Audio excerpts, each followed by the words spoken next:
Siap-siap mau dengar cerita Tuhan Yesus? Kita bukan lagi kuliah ya.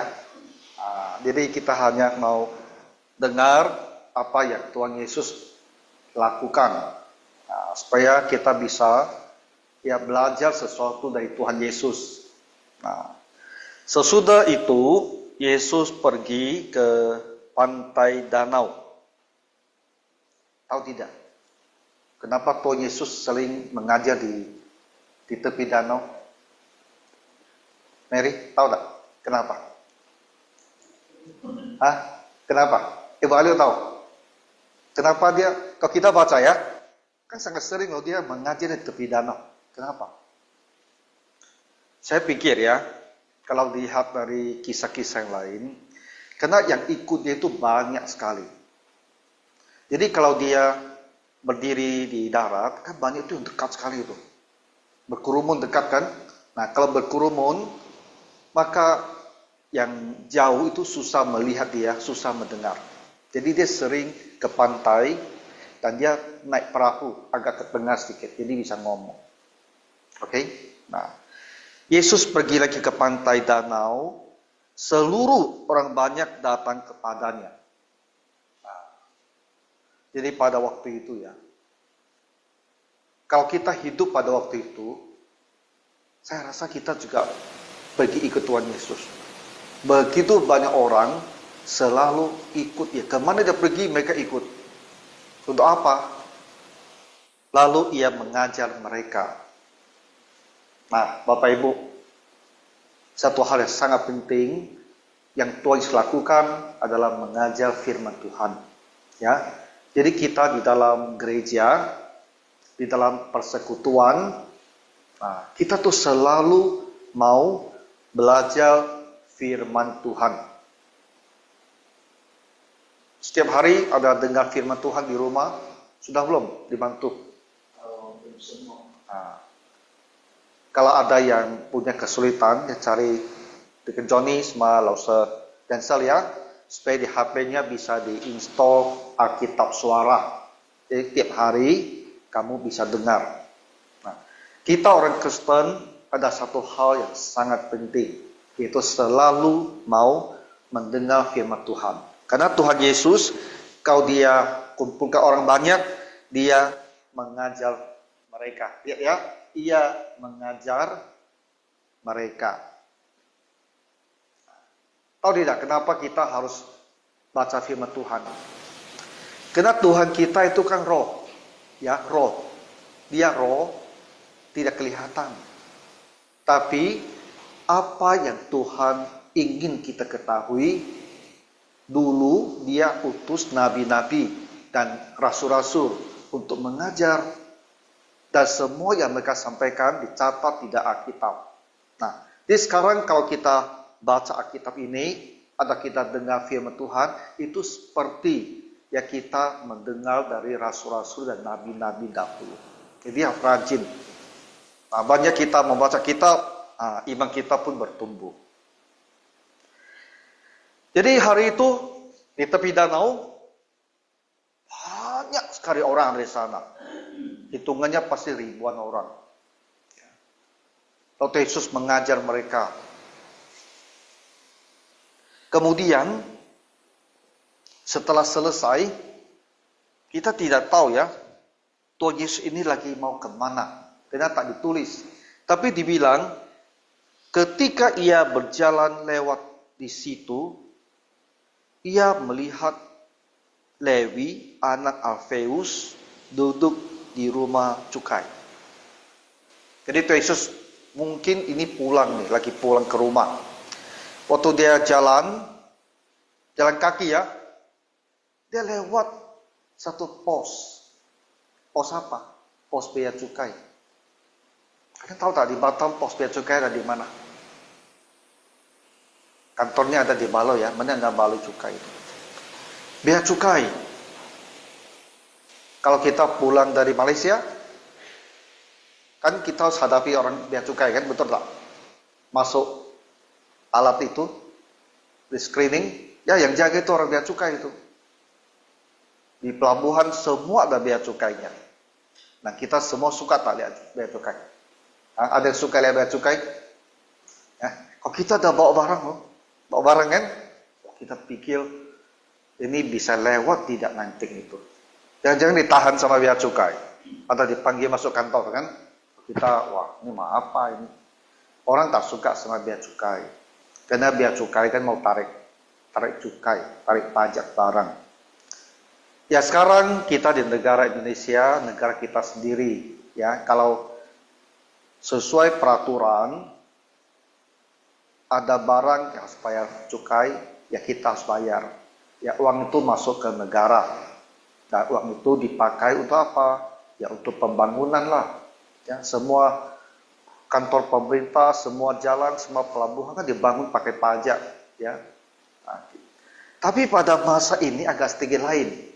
Dia pada masa Tuhan Yesus. Kenapa? Karena pemerintahannya itu pemerintahan penjajah. Ya kan? Nah, kalau penjajah, dia hanya mau mendapatkan keuntungan. Dia tidak banyak dia peduli. Jadi kalau tarik pajak, tarik bea cukai, pasti tarik banyak-banyak. Nah, jadi pada masa Tuhan Yesus, bea cukai, orang cukai itu sangat tak disenangi. Ya mereka dianggap orang berdosa. Ya, jadi orang biasanya ya jauh-jauh dari mereka itu tak mau berteman. Nah, itu Yesus lewat kantor bea cukainya. Hei, dan lihat di situ ada yang sedang bertugas. Siapa namanya? Namanya Lewi. Nah, ini nama Lewi itu nama yang bagus sekali. Karena dari 12 anaknya Yakub ya, salah satu namanya Lewi kan. Nah, berarti orang ini dia menggunakan nama leluhur besar mereka, tapi kerjanya bea cukai. Nah, jadi Tuhan Yesus lewat di situ dan dia melihat, di situ ada satu orang tukang cukai, namanya si Lewi duduk. Lalu dia bilang apa? Ikut saya.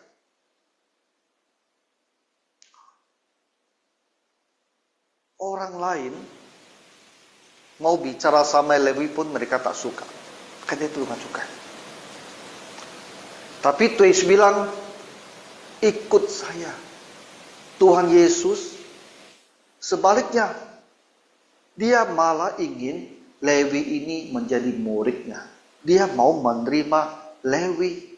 Walaupun Lewi ini dianggap sebagai orang jahat, tak disukai. Bah, lalu waktu Lewi pasti terkejut kan? Kenapa dipanggil sama Tuhan Yesus? Ya, dia pasti terkejut. Lalu apa yang dia lakukan? Berdirilah Lewi, lalu mengikuti dia. Dia langsung berdiri, dan dia ikut Tuhan Yesus loh. Dia pergi jadi muridnya. Nah kamu, Bapak Ibu apa yang berpikir ya? Kenapa Lewi mau ikut? Apakah Lewi pertama kali melihat Tuhan Yesus? Apakah dia pertama kali mendengar tentang Tuhan Yesus? Saya rasa tidak. Lewi ini pasti sebelumnya sudah banyak mendengar tentang Tuhan Yesus. Ya, banyak mendengar siapa Tuhan Yesus. Banyak mendengar apa yang dilakukan Tuhan Yesus. Jadi di hatinya itu, dia sudah punya pengetahuan siapa Tuhan Yesus ini. Dan di hatinya ini sudah ada rasa hormat sama Tuhan Yesus. Jadi ketika Tuhan Yesus panggil dia pasti terkejut. Wah, saya orang cukai begini pun, Tuhan Yesus mau saya ikut dia. Dan dengan setengah hati, dia berdiri, lalu dia ikut Tuhan Yesus. Dan tidak hanya dia ikut Yesus, apa yang dia lakukan? Ayat 15. Kemudian ketika Yesus makan di rumah orang itu, banyak pemungut cukai dan orang berdosa makan bersama-sama dengan dia dan murid-muridnya, sebab banyak orang yang mengikuti dia. Lewi, dia merasa sangat bangga. Dia merasa, saya orang cukai, tak ada teman, dibenci semua orang. Tapi Tuhan Yesus mau menerima saya. Dia sangat senang sekali. Lalu apa yang buat? Nah, dia undang Tuhan Yesus dengan teman-teman cukainya dan teman-teman yang lainnya untuk makan bersama. Nah, ini satu kebiasaan ya. Kalau ada hal yang baik, nah kita pesta kecil-kecilan kan, betul tak? Kalau cucu 1 bulan ada pesta? Ada? Kalau kadang-kadang kita punya cucu nih, dia lahir kah? Ada 1 bulan kah? Ada 1 tahun kah? Kita kan sangat senang. Lalu kalau senang, kita kan tidak senang sendiri. Nah, kita undang teman-teman, kita undang saudara-saudara, ya, lalu kita sama-sama pesta kecil-kecilannya. Semua orang senang sekali. Itu kebiasaan kita. Kalau senang, senangnya biar dibagi sama semua orang. Sekarang orang tua pun ada yang rayakan ulang tahun. Betul ya? Udah umur berapa? 71 ya? Atau 70. Ada yang rayakan. Kumpulkan keluarga, ke teman rayakan. Kalau senang, kita undang orang makan bersama-sama. Jadi, Lewi ini juga sama. Dia sangat senang sekali. Sekarang dia mau berhenti jadi tukang cukai. Ya, dia tak mau lagi kerja di tempat yang dibenci orang. Dia mau ikut Tuhan Yesus. Dan dia undang teman-temannya. Di sini dibilang apa? Banyak pemungut cukai. Ya, orang cukai teman pemungut cukai lah. Betul tak? Nah, banyak pemungut cukai datang. Lalu ada lagi. Dan orang berdosa. Jadi ini kita tidak tahu nih. Siapa mereka ini. Tapi namanya orang berdosa. Banyak orang-orang yang tingkah lakunya sehari-hari itu dianggap tak baik. Mungkin teman-teman dia yang suka minum-minum, ya, atau teman-teman dia yang orang bilang apa, preman sekarang, ya, suka ganggu orang, suka minta-minta uang. Mungkin teman dia yang tak ada kerja, tiap hari hanya duduk-duduk tak jelas, sibuk tak jelas, macam-macam lah. Istilahnya dah orang berdosa. Artinya, kalau masyarakat pikir ini orang-orang tidak baik semua ini. Semuanya teman-teman dia dikumpulkan bersama-sama, lalu mereka makan. Tuhan Yesus dan murid-muridnya, mereka mau ya, datang ke rumah Lewi ini.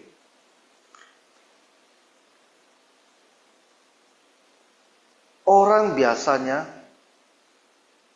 menolak mereka yang dianggap kelakuannya tidak baik. Ya. Tapi Tuhan Yesus berpikir, mereka ini juga perlu mendengar tentang keselamatan. Mereka juga perlu mendengar tentang Tuhan. Kalau mereka saat ini kelakuannya memang buruk, mereka ya harus berubah. Jadi harus ada orang yang mau menolong mereka, memberitakan firman Tuhan, mengajar mereka, agar mereka itu bisa sadar dan berubah. Itu Yesus mau datang dan makan bersama-sama mereka. Nah, jadi Bapak Ibu harus sadar, bukan Tuhan Yesus suka ya, wah ini orang-orang jahat-jahat semua, dan dia kalau tak ada waktu dia suka gabung-gabung sama mereka untuk ikut-ikut jahat, bukan begitu. Jadi bukan seperti ada orang tuh suka minum-minum malam-malam ke A1, A2. Sekarang udah A1 kan? Mereka ini suka minum, dia pun datang minum-minum. Bukan begitu. Dia kalau kumpulkan bersama mereka, karena dia ingin menolong mereka untuk berubah. Jadi ada berubah ya. Jangan kita bilang, Tuhan Yesus ini suka nih makan sama orang berdosa. Jadi kita pun suka berteman sama orang-orang yang kita bilang orang-orang jahat. Bukan begitu. Ya, kita ingin tolong mereka percaya, bukan kita mau ikut seperti mereka, hidup dengan cara mereka. Bukan. Nah, Tuhan Yesus ingin semua orang bisa bertobat. Jadi kita juga mau belajar satu hal dari Tuhan Yesus. Kadang-kadang di gereja, ya, ada orang yang datang, mungkin kita dengar, ada hal yang tidak baik yang dia lakukan. Ya, kita dengar, dia itu kemarin ada mencuri. Dia ada mencuri di tempat bosnya. Memang benar, dia ada mencuri. Mungkin pernah juga masuk, ditangkap polisi. Oh kita, wah, ini orang pernah mencuri, datang ke gereja. Lalu bagaimana kita? Kita pikir, kenapa ya? Dia mau datang ke sini? Nah, kita merasa kita ini semua orang suci kan? Orang baik-baik kan? Yalah benar lah, kita tak mencuri lah ya. Tapi kita ada dosa lain juga tau. Nah, kita tak mencuri, lalu kita tak senang. Dia datang, ngapain dia datang? Lalu dia datang, karena gereja kita kan terbuka. Kita tak bisa pilih, kamu curi tak boleh datang. Tidak, semua orang boleh datang. Lalu kita tak mau ngomong sama dia. Ya, habis kebaktian, kita lihat dia, tak usah ngomong sama dia. Nanti banyak urusan. Dia datang ke gereja, ya. Dia pikir, saya ini mau cari Tuhan. Tapi orang gereja, semua menghindar, takut bertambah dengan saya. Dia pasti sedih. Pasti sedih. Dan dia akan merasa, saya orang bersalah memang. Tapi saya tak diterima orang. Orang gereja pun tak mau terima saya. Kalau dia baca, Tuhan Yesus mau makan bersama orang berdosa. Tapi orang Kristen tidak mau makan bersama orang berdosa. Ya, minggu pertama kan kita makan sama-sama kan. Lalu kita semua punya teman mau duduk makan. Lalu dia duduk sendiri. Karena kita merasa tak nyaman, tak mau duduk sama dia. Itu tak benar. Ya. Kalau orang ini, dia sudah melangkah masuk gereja. Berarti dia ingin mencari Tuhan. Memang dia ada buat salah.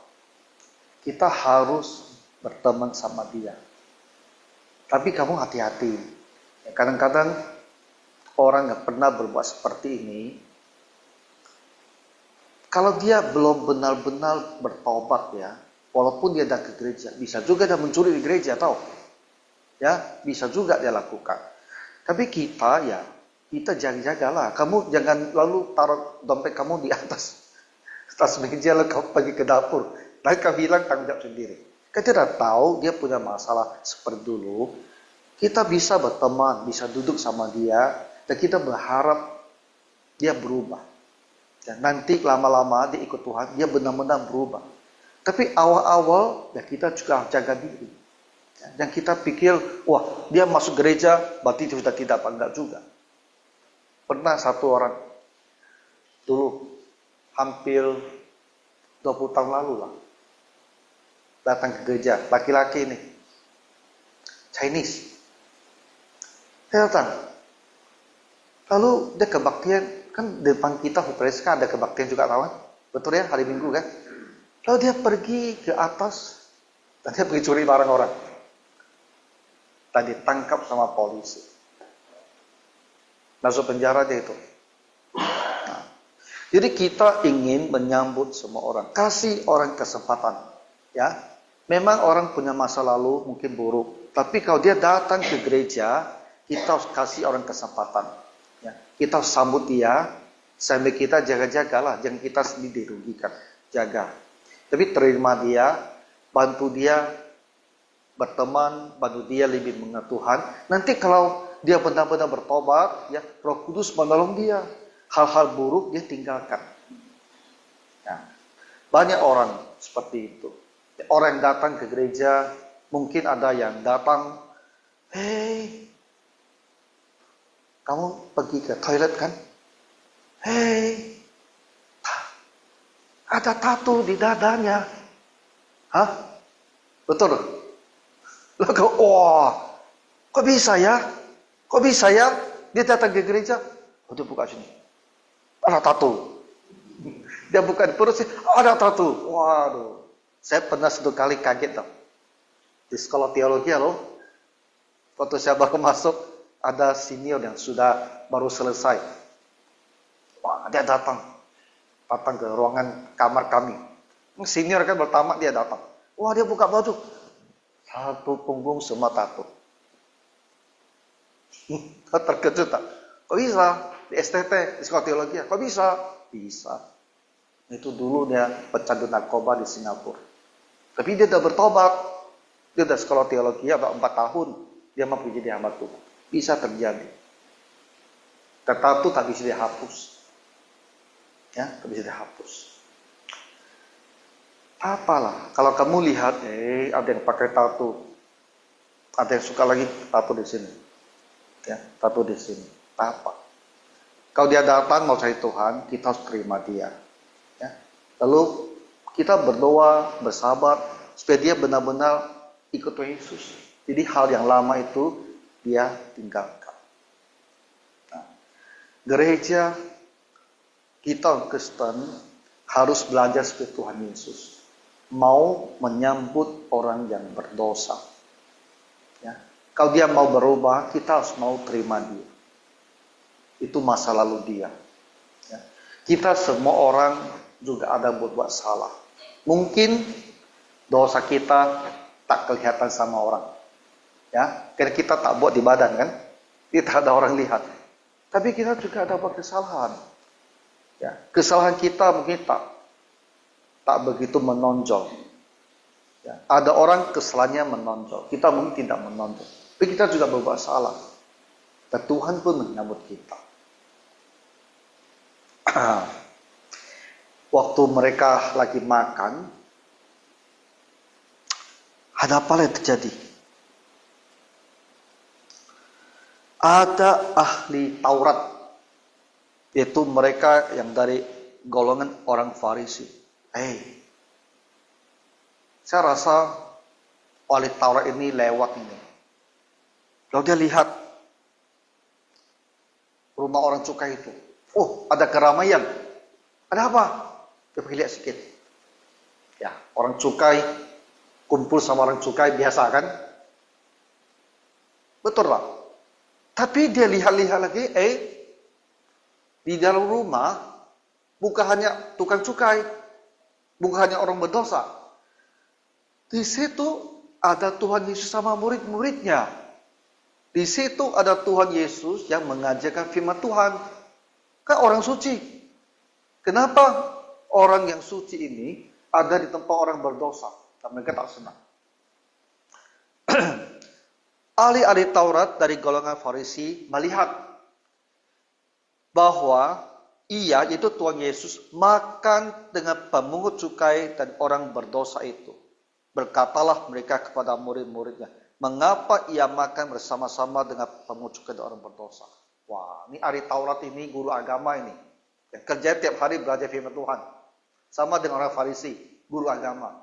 Mereka yang merasa sangat bersih, sangat kudus. Waktu dia lihat Tuhan Yesus makan dengan orang-orang berdosa itu, mereka tak senang. Mereka tak berani pergi bicara sama Tuhan Yesus. Mereka lihat ada juga muridnya. Mereka panggil muridnya, sini. Pak Mur, sini. Nah gitu kan, kurang-kurang gitu. Hei sini kamu. Kenapa guru kamu makan sama orang berdosa? Artinya mereka bilang, guru kamu itu buat salah itu. Dia tak boleh makan sama orang berdosa. Kenapa dia pergi makan sama orang berdosa? Mengecam ya, menyalahkan, menegur. Yesus mendengar. Yang mereka lagi bicara situ kan. Yesus mendengar. Yesus bilang sama mereka apa? Bukan orang sehat yang memerlukan tabib. Benar ya? Kita hari ini ada rencana pergi cari dokter tak? Ibu Sri ada rencana ke dokter hari ini? Tak ada kan? Nah, kenapa tidak ada? Karena lagi sehat. Ya, kita kalau lagi sehat tidak pergi cari dokter. Bukan orang sehat yang memerlukan tabib. Tabib itu dokter. Nah, itu memang benar. Orang kalau sehat tidak butuh dokter. Tetapi orang sakit, yang butuh dokter. Oke, Bapak Ibu harus hati-hati satu hal ya tentang orang tua. Orang tua suka punya dahak, ya kan? Kadang-kadang dahak. Dahaknya itu kadang-kadang agak lengket. Dan otot orang tua di sini kan agak lemah. Kadang-kadang ada dahak lengket itu tak bisa bernafas loh. Ya. 2 malam lalu papa saya kejadian seperti ini. Jam 10.30 lebih. Dia lagi tidur kan. Berhenti. Mukanya langsung berubah. Jadi saya langsung dipanggil. Saya langsung pergi ke sana. Langsung. Waduh, saya lihat ya. Wah, mukanya macam orang sudah tak bernyawa. Tak bisa respon lagi. Bisa respon lagi. Wah, saya pikir apakah jadi cepat-cepat ya. Beberapa orang kami mau gotong dia tuh. Mau bawa ke rumah sakit kan. Mungkin kena panik ya, dibawa gerak ya. Lengket, dahannya sebenarnya lepas. Tiba-tiba dia teriak, kenapa? Karena kita memasukkan kaki dia ke mobil, dia sakit kan. Wah. Saya pikir malam itu selesai. Karena kamu lihat ngeri sekali. Masuk ke rumah sakit IGD, dikasih oksigen, kasih uap, ya, uap biar dahannya bisa lebih encer. 2 jam kemudian nggak bawa pulang, baik-baik, sehat, selamat. Tuhan Yesus tolong dia itu, lewati krisis itu. Yang mau saya bilang sama kita semua orang tua ya, kalau kamu merasa dahak saya ada dahak ya, ada dahak agak lengket-lengket ya, mau dikeluarkan sulit, kamu jangan biarkannya seperti itu. Apalagi kalau di sini ada itu ada banyak nih di gelembung lambung, gelembung udaranya itu ada dahak, dahannya lengket-lengket, kuluk. Kamu tidak lewat-lewat, banyak bunyi kamu harus pergi minum pipa kau, tahu? Pipa kau tahu? Tidak tahu. Namanya obat batuk ibu dan anak. Oh ya. Hah? Tahu kan? Obat, kamu ke apotek kasih tahu. Obat batuk ibu dan anak. Ya, ini dokter yang saya punya tadi malam. Cari obat batuk ibu dan anak. Lalu kamu kasih 1 sendok, masuk ke air hangat. Kocok-kocok, minum. 1 hari minum 2 kali. Ya. 1 hari minum 2 kali supaya dahaknya itu encer, gampang keluar. Ya, kalau bisa ya sampai dahaknya hilang. Jangan anggap enteng. Ya, jangan anggap enteng. Kalau kamu merasa ada dahak, harus tuntaskan. Ya. Kalau sampai kejadian tersebut cepat-cepat dinaikkan, duduk, miringkan badannya, pok dari belakang, pukul kuat-kuat sampai lepas. Ya, jangan main-main. Karena kita hanya ada 4 menit. 4 menit otak tak ada oksigen, otaknya sudah mati. Hanya 4 menit. Jadi tak boleh pelan-pelan. Kalau dia kenapa? Cepatlah angkat dia dulu, miringkan badannya dan pok belakangnya supaya dia lepas dahaknya. Tapi itu sudah darurat. Mana tahu pok tak lepas gimana? Makanya kalau merasa ada dahak, pergi beli obat batuk ibu dan anak, masukkan 1 sendok air hangat, kocok-kocok, minum. 1 hari minum 2 kali sampai tak bersih, tak ada. Tak boleh main-main, ya. Ibu Erni, mamanya, Ibu Gurto, mamanya meninggal kan, juga sama, tersedak.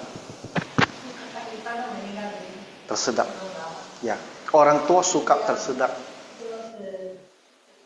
Ya kan? Ya baik, tahu kan, paham kan? Thằng Noah, thè kênh, bùi thau khui. Ya, bùi thau khui. Soalnya orang tua ototnya lemah. Jadi bola, kalau kita orang muda ya lewat, kena bisa dorong keras. Orang tua bola, ototnya lemah. Jadi kita harus jaga. Kalau dia ada dahak, harus tuntaskan dahaknya. Ya, tak boleh main-main ya. Nah, jadi kenapa? Nebu. Ya, nebu itu juga harus. Tapi nebu kan perlu alat. Nebu perlu alat. Ya. Tapi kalau kita ada nebu di rumah itu memang paling bagus. Ya. Kalau sedikit mulai kan nebu cepat. Kalau kita tak punya alat, ya kita minumlah. Ibu dan anak itu. Ya. Kalau memang susah sekali tak sembuh-sembuh, bagus ke dokter dan bereskan. Jangan dibiarkan hihu di sini terus. Dahaknya itu turun naik, ya bahaya sekali. Oke. Jadi orang sehat tak perlu dokter. Orang sakit butuh dokter. Dan Yesus bilang, aku datang bukan untuk memanggil orang benar. Ya, saya bukan datang mencari orang yang merasa kudus. Orang macam sehat, tak perlu dokter. Mereka tak butuh saya. Tapi saya datang untuk memanggil orang berdosa. Ya, orang yang tak sehat secara rohani itu yang Tuhan Yesus mau panggil.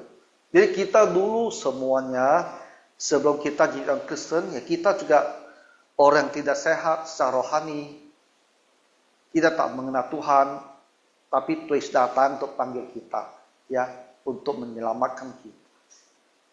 Nah, jadi inilah satu cerita, satu hal yang Tuhan Yesus lakukan, ya. Memanggil Lewi, seorang yang berdosa, supaya dia bisa bertobat dan ikut Tuhan Yesus.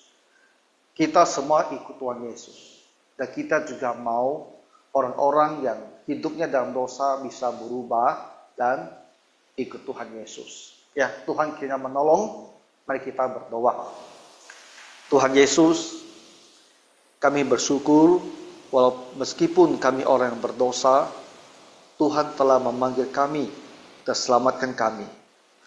Bantulah kami juga untuk meniru teladan Tuhan Yesus, agar selalu mau berusaha menolong mereka yang dianggap sebagai orang yang jahat, agar mereka bisa bertobat dan diselamatkan.